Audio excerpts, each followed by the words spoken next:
உசுரெல்லாம் பலி கொடுத்து உயிரை போக்கி கொலை பண்ணி இடஒதுக்கீட்ட நாம காப்பாற்ற வேணும். இதெல்லாம் தேவையா நமக்கு? யார் பிசி யார் எம்பிசி பிறக்கும் போது யாராவது முதிரையோட வர்றாங்களா? இதுக்கு காரணம் இந்த சாதி அரசியல் தான். கடவுள் கொடுத்த உசுரை எடுக்கிற உரிமை ஒரு மனுஷனுக்கு, அதுவும் கடவுள் கொடுக்காத ஜாதிங்கிற ஒரு விஷயத்துக்காக எடுக்கிறத எப்படிமா ஒத்துக்க முடியும்? இப்போ அவங்களுடைய யூடியூப் சேனல் மேல புகார் கொடுத்திருக்காங்க, வழக்கு பதிவு பண்ண போறதாக செய்திகளும் வந்துட்டு இருக்கு. இது ஒரு ஊர்ல ஒரு கூட்டத்துக்கு நடுவுல நடக்கிற ஒரு விஷயம். அவங்களதான் நம்ம சுட்டி காட்டும். ஆனா கோபி சுதாகர் அதை கூட சுட்டி காட்டல. நானாவது சுர்ஜித் மறவர் சமுதாயத்தை சேர்ந்தவர் அப்படின்னு வாயால சொல்றேன். கை நிறைய சம்பாதிக்கிறான், கண்ணுக்கு அழகா இருக்கிறான், இளமையா இருக்கிறான், வேற முன்ன பின்ன கல்யாணம் ஆகி குழந்தை இல்ல, வயசு வித்தியாசமே இல்ல, பொண்ணுக்கு ரொம்ப பிடிச்சிருக்கு, நல்ல குடும்பம், வசதியான குடும்பம். என்ன அவங்கிட்ட குறை?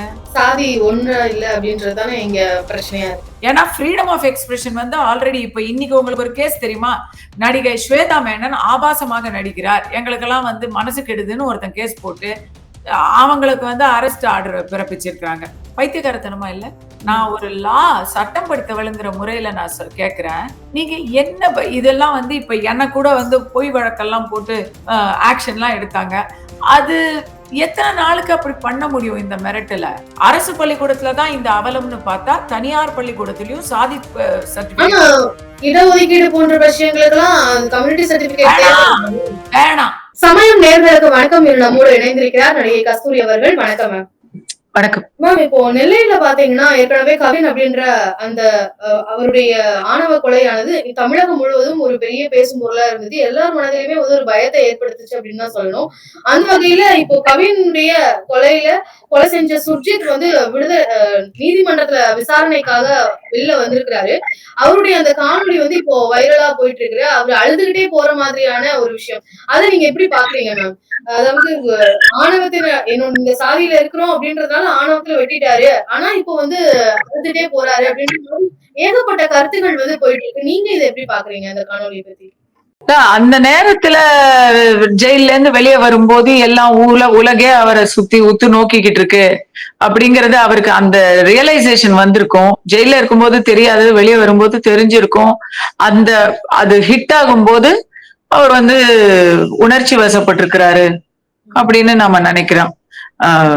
மத்தபடிக்கு இது ஏதோ தெரியாம ஒரு வேகத்துல கொலை செஞ்சிட்டோம், அதுக்கப்புறம் செஞ்ச கொலைக்கு அவர் வருத்தப்பட்டு இப்ப அழுகுறாரு அப்படின்னு மட்டும் நான் கண்டிப்பா நினைக்கல. ஏன்னா சுர்ஜித் திட்டம் போட்டு, அவங்க அப்பா அம்மாவும் அதுல உடந்தை அப்படின்னு எல்லாரும் பேசுறாங்க. எனக்கு கூட அந்த சந்தேகம் இருக்கு. திட்டம் போட்டு ஒருத்தரை கூப்பிட்டு வா போய் பேசிட்டு வருவோம்னு சொல்லி எந்த ஏரியால சிசி கேமரா இல்லையோ அந்த ஏரியாவுக்கு கூட்டிட்டு போய் கண்ணுல மிளகாத்தூள் தூவி பொடரில வெட்டி இருக்கிறாங்க அப்படின்னு சொன்னா அது ஒவ்வொரு ஸ்டெப்பையுமே திட்டம் போட்டு பண்ண ஒரு கொலை, பிளான்டு மர்டர். அதனால அந்த விஷயத்துல அவர் அப்படியே இப்போ மனசு மாறி அழுகுறாருன்னுலாம் நான் நினைக்கல. நாம நினைச்சது வேற ஒண்ணு, நடந்தது ஒண்ணா போச்சே அப்படின்னு ஏதாவது வருத்தத்துல அழுகுறதா தான் நான் நினைக்கிறேன். ஏன்னா என்ன இருந்தாலும் 24 வயசு தான் அந்த பையனுக்கு. இப்பதான் தான் செஞ்ச குற்றத்துடைய முழு வீச்சு அவருக்கு புரிஞ்சிருக்குன்னு நினைக்கிறேன். இந்த இவருடைய கவினுடைய மரணம் குறித்து பல பேர் கருத்து வச்சாங்க. அதுல நிறைய பேர் சுர்ஜித்துக்கு ஆதரவாகவோ இல்ல சுர்ஜித் நிலைமையும் நம்ம யோசிக்கணும் அப்படியெல்லாம் பேசியிருந்தாங்க. அதுல முக்கியமான சில விஷயங்கள் மேம், அதாவது வனத்தில் மேய்ந்தாலும் இனத்தில் சேரணும் அப்படின்னு சொல்லக்கூடிய இந்த கருத்தை நீங்க எப்படி பாக்குறீங்க? இனம் இனம் இனம் அப்படிங்கிறது எதுமா இனம்? முதல்ல நாம மனித இனம், அதுக்கப்புறம் நாம எல்லோரும் இந்தியர் அப்படிங்கிற ஒரு இடத்துல அதான் நம்ம அடையாளம். அதுக்கப்புறம் நாம தமிழ் இனம் இல்லையா? ஒரு பொண்ணும் பையனும் காதலிக்கிறாங்கன்னு சொன்னா அவங்க சிங்கம் புலி ஆடு மாடோட லவ் பண்ணலையே. ஒரு பெண் ஒரு ஆணை, மனித இனத்தை சேர்ந்த இருவர் லவ் பண்றாங்க. ஜாதி நான் வேணான்லாம் சொல்லல, ஜாதி இருக்கக்கூடாதுன்னுலாம் நான் சொல்லல. ஜாதிங்கிறது எப்படி நாம ஒரே ஊர்ல இருந்தா நம்முடைய வளர்ப்பு, பழக்க வழக்கங்கள், உணவு முறை, குலச்சாமி எல்லாம் ஒன்னா இருக்குமோ, அதே போல சாதி சனம்னு இருந்தா அவங்களோட நம்ம ரெஃபரன்ஸ் பாயிண்ட்ஸ் எல்லாம் ஒன்னா இருக்கும். ஆனா மாறுகின்ற காலத்துல இது 2025, இன்னைக்கு போனு யார் யார்கிட்ட எந்தெந்த போன் இருக்குங்கிறத பொறுத்து அவங்க எல்லாரும் ஒண்ணா இருக்கிறாங்க. ஒரே ஜாதியில பிறந்த பணக்காரனும் அதே ஜாதியில இருக்கக்கூடிய ஏழைக்கும் வாழ்க்கை முறை சுத்தமா வேறையா இருக்கு. பட்டணத்துல இருக்கிறவங்களுக்கும் கிராமத்துல இருக்கிறவங்களுக்கும் சுத்தமா வேறையா இருக்கு. அதை விட ஒரே ஆபீஸ்ல வேலை செய்யறவங்களுக்கோ ஒரே பள்ளிக்கூடத்துல படிக்கிறவங்களுக்கோ காமன் திங்ஸ் வந்து அதிகமா இருக்கு. இதுல எங்க ஏற்றத்தாழ்வோ இல்ல கௌரவமோ எங்க வருது? எதுக்காக நாம வந்து ஒரே ஜாதியில கட்டணும்னு சொல்றோம்? இப்ப சிலர் நீங்க சொல்றீங்களே மேம், இப்ப ஜாதி நான் வேணாம்னு சொல்ல மாட்டேன். ஜாதி இருக்கணும்னு நான் சொல்லல அப்படின்னு சொல்றீங்களா? அது என்ன அர்த்தம் மேம்? அது எப்படி புரிஞ்சுக்கிறது? அதாவதுங்க, ஜாதி நல்ல விஷயங்களுக்கு ஜாதி ஓகேங்க. இப்போ ஒரு சமூகமா நாடார் சங்கம், இல்ல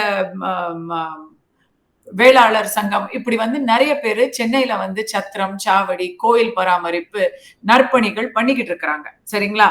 எனக்கு தெரிஞ்சதுதான் நான் சொல்றேன். அதே போல பிராமன் அசோசியேஷன் எடுத்தீங்கன்னா ஆன்மீக விஷயங்கள், அப்புறம் ஐஏஎஸ் அகாடமி ஒண்ணு நடத்துறாரு நமக்கு தெரிஞ்சவங்க. ஏதோ அப்படி சாதி சங்கமா சேர்ந்து செய்யும்போது, சங்கர மடம்னு எடுத்தீங்கன்னா அந்த ஒரு மடம், அந்த மடத்துடைய தலைவர் அவங்க வந்து வழி நடத்துறாங்க அங்க இருக்கக்கூடிய ஃபாலோவர்ஸ். அது அந்த மடம் வந்து சாதி மடம் கிடையாது, அங்க எல்லாரும் போறாங்க. பட் சொல்ற ஒரு சமயம் சார்ந்த ஒரு விஷயமா இருந்தாலோ சாதி சார்ந்த விஷயமா இருந்தாலோ ஒரு மசூதி மூலமாக வெள்ளத்தும் பொழுது நிவாரண பணிகள் கொடுக்குறாங்க. சர்ச்சில் வந்து கல்வி, இலவச கல்வி கொடுக்குறாங்க, மருத்துவம் கொடுக்குறாங்க. இப்படி நம்ம சொல்லலாம். இதெல்லாம் நல்லது. ஏதோ ஒரு காரணத்துக்காக நாம வந்து இவங்கெல்லாம் நம்ம ஆளுங்க அப்படின்னு கூட்டிக்கிறது நல்லது. ஏதோ ஒரு காரணத்துக்காக அவன் வேத்தாளு, அவனை வெட்டு அப்படின்னு சொல்றது ரொம்ப தப்பு. புரியுதா உங்களுக்கு? நல்லதுக்கு நீங்க சாதி பாருங்க, நேரம் பாருங்க, நாள் பாருங்க, ஊரு பாருங்க, என்ன வேணா பாருங்களேன். ஓகே, சந்தோஷம். ஏதாவது ஒரு சாக்கு சொல்லி நீங்க ஒரு நல்ல காரியம் பண்ணா. ஆனா எதுக்காகவும் குற்றம் பண்ணக்கூடாது.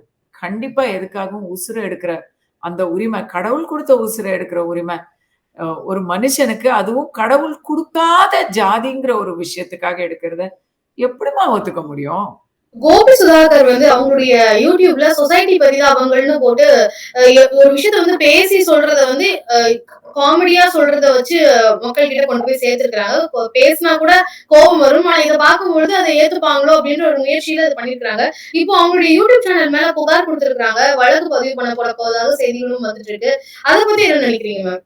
என்னதான் புகார் கொடுக்க முடியுங்க? நான் இத வந்து நடிகையாவோ பெண்ணாவோ ஒரு மனித ஜன்மமாகவோ நான் சொல்லல. நான் ஒரு சட்டம் படித்தவளுங்கிற முறையில நான் கேக்குறேன். நீங்க என்ன இதெல்லாம் வந்து இப்ப என்ன கூட வந்து பொய் வழக்கெல்லாம் போட்டு ஆக்ஷன்லாம் எடுத்தாங்க. அது எத்தனை நாளுக்கு அப்படி பண்ண முடியும் இந்த மிரட்டல? என்னன்னு நீங்க வழக்கு போடுவீங்க? அதாவது இப்ப அவங்க என்ன வழக்கு போட்டிருக்காங்கன்னா, 2 சமூகத்துக்கும் இடையே வந்து ஒரு வன்முறையை தூண்டுற வகையில அதுதான் கேக்குறேன். எந்த 2 சமூகம்? கோபி சுதாகருடைய சொசைட்டி பாவங்கள்ல சாதி பாவங்கள், சமுதாய பாவங்கள்னு கூட பேர் வைக்கலாம். அவங்க சொசைட்டி பாவங்கள்னு வச்சிருக்காங்க. அதுல எந்த 2 சமூகங்களை அவங்க சொல்லியிருக்காங்க? யார் அதுக்கு வழக்கு போட முடியும்? அப்பங்குதிர்க்குள்ள இல்லன்னு யாராவது தேவையில்லாம வாண்டடா வந்து ஆஜராகுறாங்களா? எனக்கு புரியல. அதுல எந்த ஜாதி பேருமே அவர் பயன்படுத்தவே இல்லையே. ஆனா இப்ப கவினுடைய கொலையெல்லாம் வந்து அதுல வந்து ஒரு ஃபன்னா வந்து சொல்லியிருக்காங்க இல்லையா, சுர்ஜித்தை வச்சு. அந்த இடங்கள்ல எல்லாம் வந்து இப்ப சுர்ஜித்ங்கிற பேரை சொல்லியிருக்காங்களா? இல்ல சாதிய பேசியிருக்காங்களா? எதுவுமே இல்லையே அதுல. எப்படி நீங்க கேஸ் போடுவீங்க? கேஸ் அதாவது அத பார்த்த உடனே ஒரு சமூகத்தினருக்கு வந்து நான் ஒண்ணு சொல்ல கடமைப்பட்டிருக்கேன். சுர்ஜித் சார்ந்த சமூகம்ங்கிறது அந்த ஜாதி ஒரு பெரிய மெஜாரிட்டியான நல்ல பாப்புலேஷன் இருக்கிற ஜாதி. சரியா? அவ்வளவு பெரிய இதுல எல்லாரும் அப்படிலாம் யோசிக்கலாமா? அதுலயும் நிறைய பேரு சிட்டில இருக்கிறாங்க, அப்ராட்ல இருக்கிறாங்க, படிச்சவங்க இருக்கிறாங்க. எல்லாரும் ஒன்னும் இப்படி ஜாதி வெறி பிடித்தோ குல பெருமையை பேசிக்கிட்டோ அப்படிலாம் யாருமே இல்ல.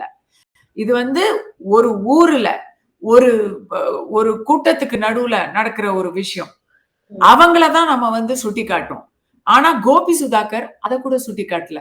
நானாவது சுர்ஜித் மறவர் சமுதாயத்தை சேர்ந்தவர் அப்படின்னு வாயால சொல்றேன். இறந்த கவின் தேவேந்திர குல வேளாளர் அப்படின்னு நான் வந்து வாயால சொல்றேன். ஃபேக்ட், அதை சொல்றேன். சொன்னதுக்காக நீங்க என் மேல வருத்தப்படலாம். ஏன்னா ஏன்னா கொலை பண்ணதுக்காக வருத்தப்படாதவங்க அதை சொல்லி காமிச்சா வருத்தப்படுவாங்க. ஆனா எல்லாரும் அப்படி இல்ல. ஒரு ஒரு ஒட்டுமொத்தமா அவங்கள நம்ம பொதுமைப்படுத்தல. நானாவது சொல்றேன், கோபி சுதாகர் எந்த சாதி பேரையுமே சொல்லலையே. என்ன கேட்டா அவங்க எந்த சாதியுமே சொல்லாத இடத்துல எங்க சாதியை தான் அவங்க சொல்றாங்க அப்படின்னு சொல்லி கேஸ் போட்டாங்கன்னா அவங்கதான் வந்து அவங்க சாதிக்கு அவமானத்தை தேடி தருகிறார்கள். இப்போ குரு பூஜை அத பத்தி எல்லாம் வந்து சொல்லியிருந்தாங்க. போகும்போது வந்து ரோட்ல வந்து ஒரு ரொம்ப அலப்பறையா போறாங்க அப்படின்றதெல்லாம் வந்து நையாண்டியா வந்து அவங்க கலாய்ச்சிருந்தாங்க. அப்போ அந்த இடத்துல எல்லாம் சில பேர் வந்து கருத்துக்கள் வைக்கிறாங்க. குரு பூஜையை பத்தி உங்களுக்கு என்ன தெரியும்? யூடியூப் கோமாளிகள் குரு பூஜையை பத்தி எல்லாம் பேசலாமா? இப்படி எல்லாம் வந்து கேள்விகள் வைக்கிறாங்க. இதை நீங்க எப்படி பாக்குறீங்க மேம்? குரு பூஜை கோமாளிகள் எல்லாத்த பத்தியும் பேசலாங்க. ஃபர்ஸ்ட் அதை புரிஞ்சுக்கோங்க. கோமாளிகள் தப்போ சரியோ அவங்க வந்து எல்லாத்த பத்தியும் பேசலாம். இத பேசக்கூடாது, இத பேசலாம் அப்படின்னு அவங்களுக்கு வந்து சட்ட திட்டங்கள் வந்து யாரும் எழுதி கொடுக்கல இந்திய சட்ட சாசனத்துல. சரிங்களா? ஆனா ஏற்கனவே கோபி சுதாகர் இப்படிதான் திருப்பதி வெங்கடேசா விஷயத்துல ஏதோ சர்ச்சையாச்சு, அவங்க மனசு புண்பட்டுச்சு. யாருக்காவது அதாவது நையாண்டின்னு வந்துட்டா யாருக்காவது மனசு புண்பட்டுக்கிட்டு தான் இருக்கும். அது வந்து ஃப்ரீடம் ஆஃப் எக்ஸ்பிரஷனுங்கிறது அரசியல் சாசனத்துல நமக்கு கொடுக்கப்பட்ட ஒன்று. யாரோ ஒரு சிலர் ஒரு சிறுபான்மைக்கு வந்து மனது புண்பட்டிருக்கு அப்படிங்கறத வந்து ஒவ்வொருத்தரையும் கேஸ் பை கேஸ் தான் பார்க்க முடியும். ஏன்னா ஃப்ரீடம் ஆஃப் எக்ஸ்பிரஷன் வந்து ஆல்ரெடி இப்ப இன்னைக்கு உங்களுக்கு ஒரு கேஸ் தெரியுமா? நடிகை ஸ்வேதா மேனன் ஆபாசமாக நடிக்கிறார், எங்களுக்கெல்லாம் வந்து மனசு கெடுதுன்னு ஒருத்தன் கேஸ் போட்டு அவங்களுக்கு வந்து அரெஸ்ட் ஆர்டர் பிறப்பிச்சிருக்காங்க. பைத்தியக்காரத்தனமா இல்ல? யாருக்காவது எதுக்காவது மனசு புண்படுங்க. எனக்கு மனசு புண்படுதுங்க. எனக்கு வந்து எனக்கு வந்து மகளிர் உரிமை தொகை கொடுக்கல அப்படின்னு எனக்கு மனசு ரொம்ப புண்பட்டு இருக்கு. ஏன்னா நான் எலிஜிபிள் இல்ல. ஏன் எலிஜிபிள் இல்ல? ஏன்னா நான் வந்து அந்த முதல்ல சொன்னாங்க எல்லாருக்கும் கொடுப்பாங்கன்னு, அப்புறம் சொன்னாங்க கொஞ்சம் ஏழை எளிய பெண்களுக்கு தான் கொடுப்பாங்கன்னு. நான் வந்து அதுக்கு ஏன் அப்படி நீங்க மனசை மாத்தினீங்க? எனக்கு மனசு புண்பட்டு இருக்கு. என்ன இது? அவர் வந்து ஒரு சினிமா எடுக்கிறாரு. அந்த சினிமால வில்லன் பேர் வந்து ஒரு சமூகத்தை ஒரு ஒரு மத பேரா இருக்குது. அந்த படத்துல அந்த வில்லன் இருக்கிறான். இல்ல ஒரு ஒரு படத்துல அரசியல்வாதியை காட்டுறாங்க, போலீஸ காட்டுறாங்க. உடனே போலீஸ் எல்லாம் நீங்க அவமதிச்சிட்டீங்க, அரசியல்வாதி எல்லாத்தையும் நீங்க அவமதிச்சிட்டீங்க, எங்களுக்கெல்லாம் மனசு புண்பட்டுருச்சு, இந்த படத்தை தடை பண்ணுங்கன்னு ஆரம்பிச்சா எங்க முடியும்? கோபி சுதாகரை பொறுத்த வரைக்கும் டாபிக்கலா உண்மையா நடக்கிறதுல மனசு கோபி சுதாகரை பொறுத்த வரைக்கும் டாபிக்கலா இன்னைக்கு மிகப்பெரிய சமூக அவலத்தை அவங்க சுட்டி காமிச்சு பண்ணியிருக்கிறாங்க. அவங்களுடைய சமூக பொறுப்புணர்வுக்கு நம்ம பாராட்டுகளை தெரிவிச்சுக்கிறோம். நான் தெரியாம தான் கேட்கிறேன், கொலை பண்ணச்சு உங்களுக்கு மனசு புண்படலையா? கோபி சுதாகர் பேசின அப்புறம் தான் உங்களுக்கு மனசு புண்படுதா? ஏன் கொலை பண்ணப்போ இத நாங்க அங்கீகரிக்கல, இத நாங்க வன்மையாக கண்டிக்கிறோம் அப்படின்னு ஒரு நீங்க இப்ப கேஸ் போட்டவங்க எல்லாம் அப்ப ஏதாவது கண்டனம் தெரிவிச்சீங்களா? ஏன் இப்ப மட்டும் வர்றீங்க? நான் இங்க மறுபடியும் சொல்லிக்கிறேன், நான் எந்த ஒரு சமூகத்தையும் உயர்த்தி தாழ்த்தி எல்லாம் பேசல. அதை செஞ்சுக்கிறது அவங்க அவங்களுடைய ஆக்ஷன்ஸ் தான். கொலைக்காரங்களை நாம எப்படி முட்டு கொடுக்க முடியும்? சரி, ஏதோ ஒரு வாய்க்கா வரப்பு தகராறுல ஒரு வேகத்துல பண்ணிட்டு அதுக்கப்புறம் ஐயோ இப்படி பண்ணிட்டேனே, வாழ்க்கையை தொலைச்சிட்டேனேன்னு வருத்தப்படுறீங்களா? இல்ல, திட்டமிட்ட கொலைய சாதிங்கிற ஒரே காரணத்துக்காக. மறுபடியும் சொல்றேன், அந்த பையன் கை நிறைய சம்பாதிக்கிறான், கண்ணுக்கு அழகா இருக்கிறான், இளமையா இருக்கிறான், வேற முன்ன பின்ன கல்யாணம் ஆகி குழந்தை இல்ல, வயசு வித்தியாசமே இல்ல, பொண்ணுக்கு ரொம்ப பிடிச்சிருக்கு, நல்ல குடும்பம், வசதியான குடும்பம். என்ன அவன்கிட்ட குறை? சாதி ஒண்ணு இல்ல அப்படின்றதுதானே இங்க பிரச்சனையா இருக்கு. இல்ல, அதுதான் அந்த சாதி குறைந்த சாதி, அது இழி சாதி அப்படின்னு யார் முடிவு பண்ணது? நீங்க எப்படி அந்த முடிவை பண்ணலாம்? சரி, அப்படியே உங்களுக்கு அது ஒரு மிகப்பெரிய பிரச்சனை, உங்க குடும்பத்துக்கு அது இழுக்கு அப்படின்னு நீங்க நினைச்சீங்கன்னா ஆக்ஷன் யார் மேல எடுக்கணும்? யார் மனசை நீங்க மாத்தணும்? பையனை போய் வெட்டுறது எந்த கணக்குல வருது? எனக்கு ஒருத்தங்க வந்து என் வீட்டு, நான் ஒரு உதாரணத்துக்கு, நான் என் குடும்பத்தை, என் பையன் வந்து சரியா படிக்கல, அவன் வந்து மார்க் வந்து சரியா வாங்கல, நான் போய் டீச்சரை வெட்டிடுறதா? சம்பந்தம் எங்க இருக்கு? ஆனா இப்போ பெண்களுக்கு இந்த மாதிரி ஆணவ கொலைகள் வந்து நடக்கிறதுல பெண்கள் தான் அதிகபட்சமா பாதிக்கப்படுறாங்க.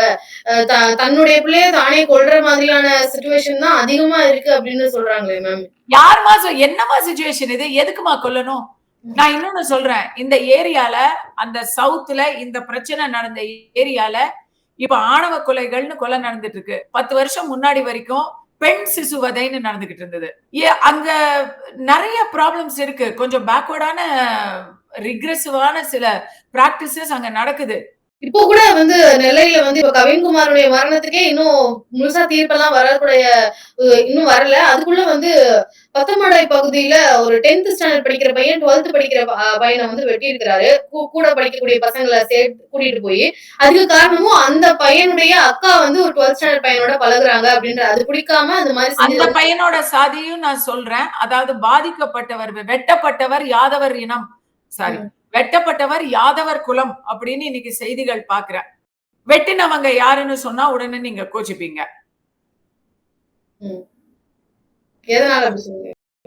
இல்ல இப்போ இதுல இன்னொரு விஷயம் என்ன தெரியுமா?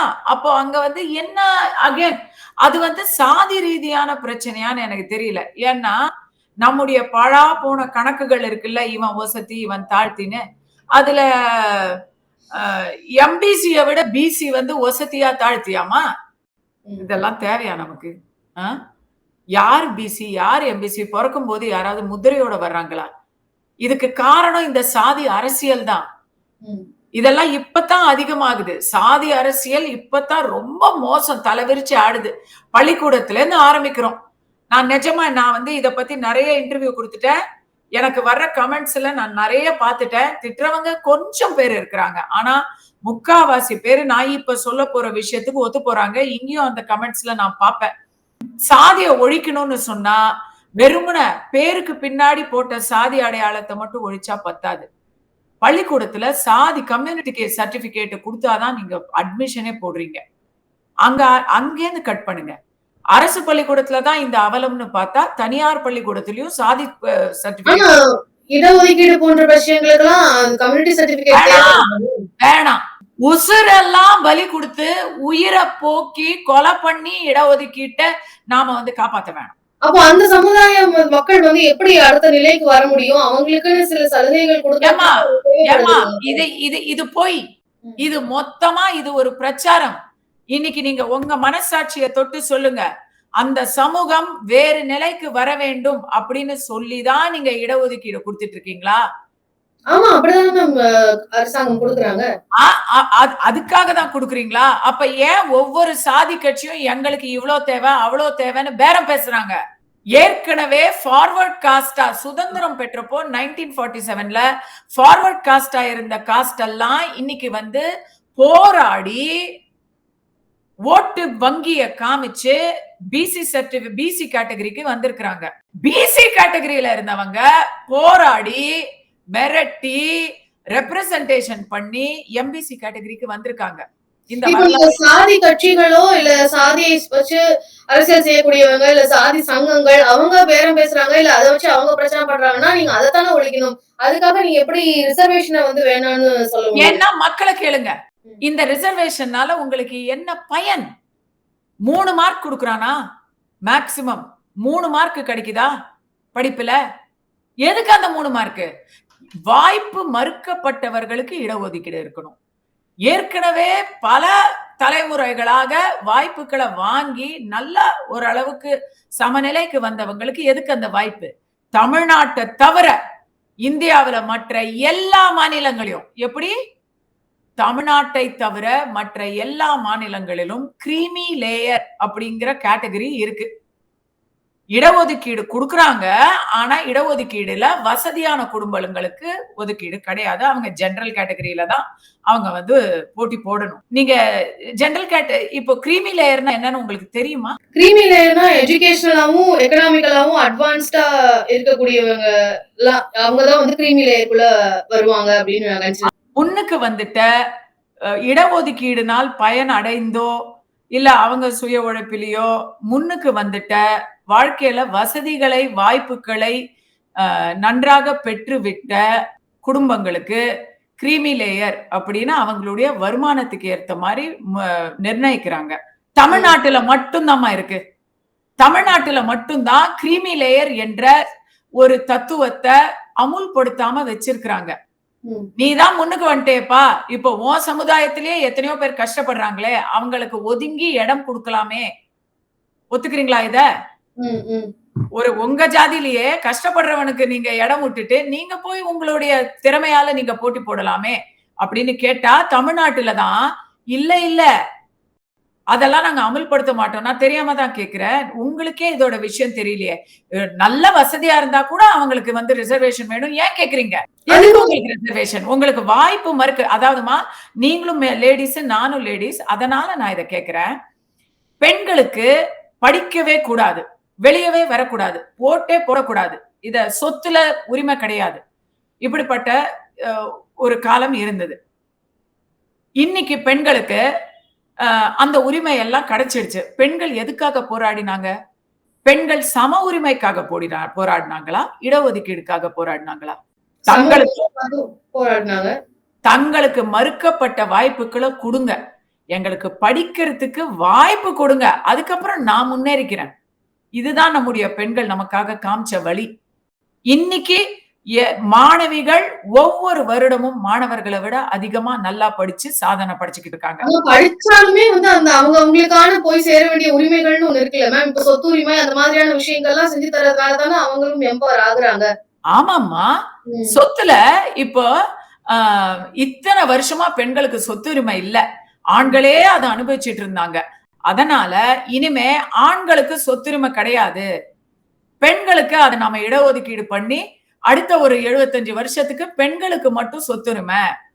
ஒத்துப்பீங்களா? அதே தானே இடஒதுக்கீடுலயும் நடக்குது. என்னைக்கோ ஒருத்தன் உங்க கண்ணுக்கு தெரியாத ஒரு வரலாற்றுல யாரோ ஒருத்தர் இன்னொருத்தருடைய வாய்ப்பை மறுத்தாங்க, ஓகேவா? இன்னைக்கு அதனால அவங்க எல்லாம் பின்னடைஞ்சிட்டாங்க அப்படின்னு சொன்னா, முன்னுக்கு வந்தவங்க அப்ப அடுத்தது ஒதுங்கி போகணுமா இல்லையா? குலப்பெருமை தெரியாம தான் கேக்குறேன். நீங்க குலப்பெருமை பேசுறீங்கல்ல, நீங்க அப்ப வசந்த ஜாதி தானே, இன்னொருத்த உங்களுக்கு கீழ் ஜாதின்னு நினைச்சுதானே நீங்க கொலை வரைக்கும் போறீங்க. அப்ப எங்க போச்சு அந்த பிற்படுத்த சமூகம்? ஏன் எந்த வகையில நீங்க பிற்பட்டு இருக்கிறீங்க? நீங்க வசந்த ஜாதின்னு நினைக்கிறதுனால தானே ஒரு ஆணவ கொலை நடக்குது.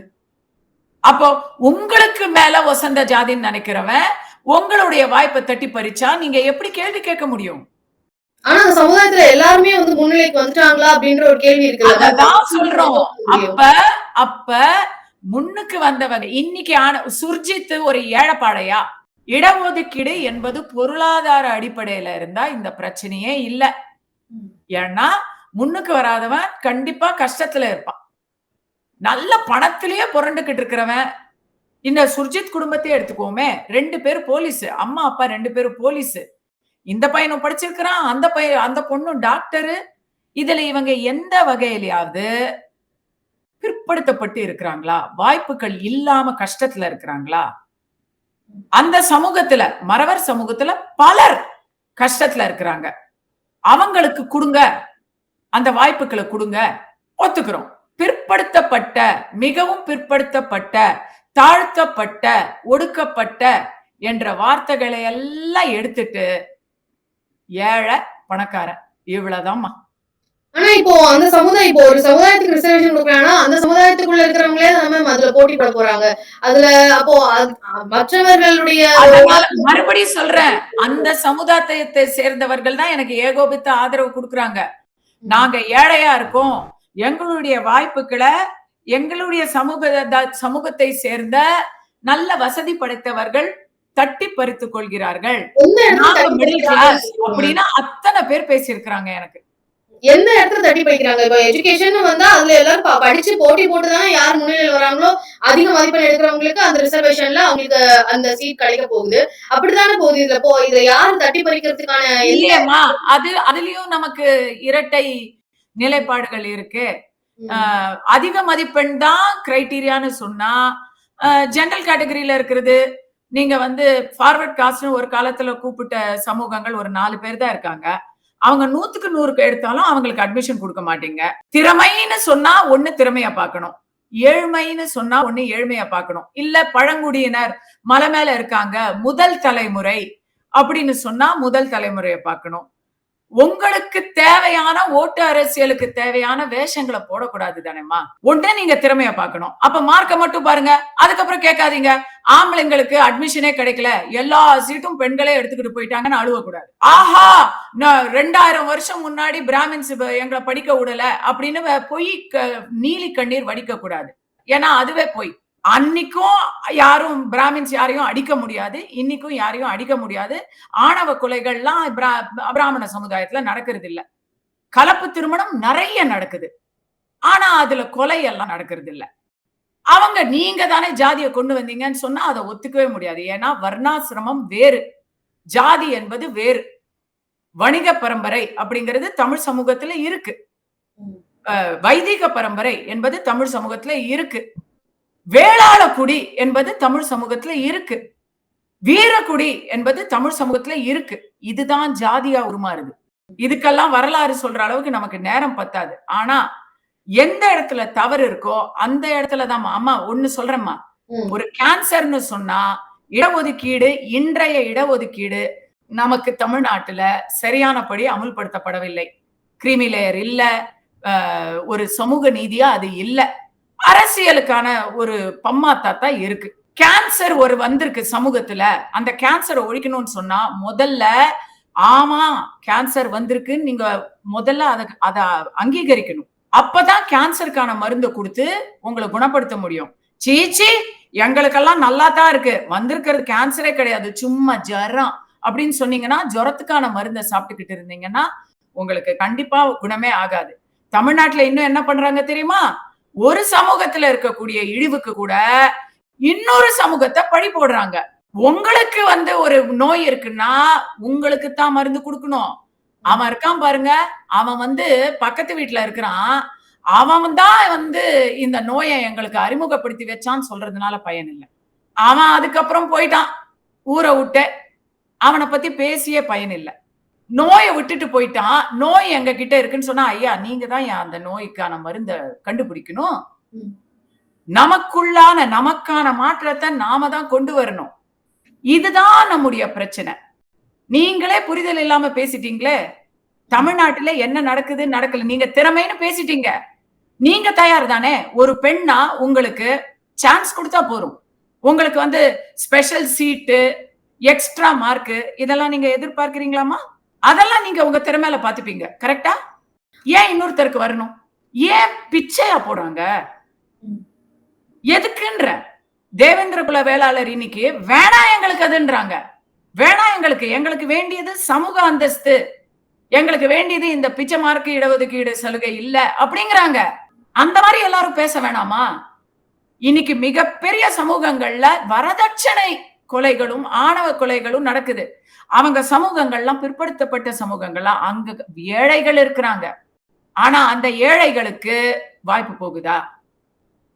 பொருளாதார இடஒதுக்கீடு இல்லாமல் இது மாறவே மாறாது. ஏன்னா நான் ஒரு ஜாதியில என்னால பிறக்க முடியும், அந்த ஜாதியை சொல்லி என்னால இடஒதுக்கீடு வாங்க முடியும் அப்படிங்கிற நிலைமை. இப்போ இடபிள்யூஎஸ் எல்லாம் கொண்டு வந்த பின்னாடி அப்போ அது சரியா பொருளாதார அடிப்படையில தானே அதை கொடுக்குறாங்க மேம். அப்போ அது வந்துருச்சுன்னு தானே எடுத்துக்கணும்.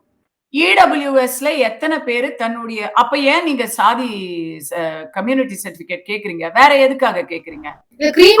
சாதி அடிப்படை இல்ல, இடபிள்யூஎஸ் இருக்குல்ல, இடபிள்யூஎஸ் இருக்கு இல்லையா? சாதி அடிப்படை அப்ப வேணாம் இல்லையா? எல்லாருமே ஜெனரல் கேட்டகரியில போட்டி போட்டா, ஜெனரல் கேட்டகரிக்கு தான் இடபிள்யூஎஸ் இருக்கு. எந்த ஒதுக்கீடும் இல்லாத ஏழைப்பாழங்களுக்கு ஜெனரல் கேட்டகரியில கொடுத்திருக்கிறாங்க அந்த இடஒதுக்கீட. பொருளாதார ரீதியா நான் ரொம்ப கஷ்ட நிலைமையில டிசபிலிட்டி அப்படின்னு ஒண்ணு இருக்கு, அது ஒரு கோட்டா இருக்கு. நான் டிசபிலிட்டி கோட்டாவிலையோ இல்ல இடபிள்யூஎஸ் கோட்டாவிலையோ நான் போட்டி போடணும்னா என்னுடைய ஜாதியை நான் சொல்லக்கூடாது. ஜாதி இல்லாம வந்தாதான் அந்த கோட்டாவில எலிஜிபிலிட்டி இருக்கு. தயாரா? நான் தயார், நீங்க தயாரா? ரொம்ப சிம்பிளா முடிஞ்சிடும். என் ஜாதி எல்லாம் இல்லப்பா. இன்னைக்கு நிறைய பேர் நான் கமெண்ட்ஸ்லயே பாக்குறேம்மா, எத்தனை ஜாதிகள் இன்க்ளூடிங் இந்த 2 சம்பந்தப்பட்ட ஜாதிகள்ல இருந்து எனக்கு கமெண்ட்ஸ் வருது. ஆமாங்க, பள்ளிக்கூடத்திலேயே கம்யூனிட்டி சர்டிபிகேட் கேக்குறாங்க, பக்கத்து பையன் என்ன ஜாதி அப்படின்னு என் பையன் பார்த்துட்டு வந்து என்ன கேக்குறான். நேத்து வரைக்கும் ஜாதி இல்லாம வளர்த்தேன், இன்னைக்கு ஸ்கூல்ல கேட்டு அனுப்பிச்சிருக்காங்க. பெரிய ஸ்கூல்ல நல்ல ஃபீஸ் வாங்கிட்டு, இதுதான் தமிழ்நாட்டு தலையெழுத்து. நான் இப்படி ஜாதி இல்லைன்னு எழுதி கொடுத்தா ஏத்துக்க மாட்டேங்கிறாங்க அப்படின்னு கொடுங்க. கம்யூனிட்டி சர்டிபிகேட் நோ கம்யூனிட்டி அப்படின்னு எழுதி கொடுக்க நான் எத்தனையோ பேர் வருவாங்க. என்னுடைய குடும்பத்துல நடந்திருக்குங்க. எம்பிசி சமூகத்தை சேர்ந்தவர்கள் அவங்க வந்து they did not use community certificate கொடுக்க முடியாது அப்படின்ட்டாங்க. காலேஜ்ல, ஸ்கூல்ல வேற வழி இல்ல, அவங்களால ஒன்றும் பண்ண முடியல. காலேஜ்ல சொல்லிட்டாங்க எங்களுக்கு தேவையில்லை. இது அட்மிஷன் ப்ராசஸ்ல கேட்டாங்க. என்னுடைய ஃபேமிலியில கொடுக்க மாட்டேன் அப்படின்னு சொன்னதும், அப்போ உங்களுக்கு வந்து ஜிசில தான் போடுவோம்னு சொன்னாங்க. ஆமாங்க, நாங்களும் அதை தான் விரும்புறோம். முடிஞ்சு போச்சு, முடிஞ்சு போச்சு. ஜாதி ஒழியணும்னு சொல்றது மாத்து ஜாதிக்காரனை ஒழிக்கணும்ன்றது அர்த்தம் கிடையாது. உங்களுடைய ஜாதி நினைப்ப ஒழிச்சிருங்க. நீங்க என்ன சொல்றீங்க? மேல இருக்கிறான் அவன் ஒழிக்கணும், நான் வச்சுக்குவேன். கீழே இருக்கிறான் அவன் ஒழியணும், நான் வச்சுக்குவேன். அது வேலைக்கு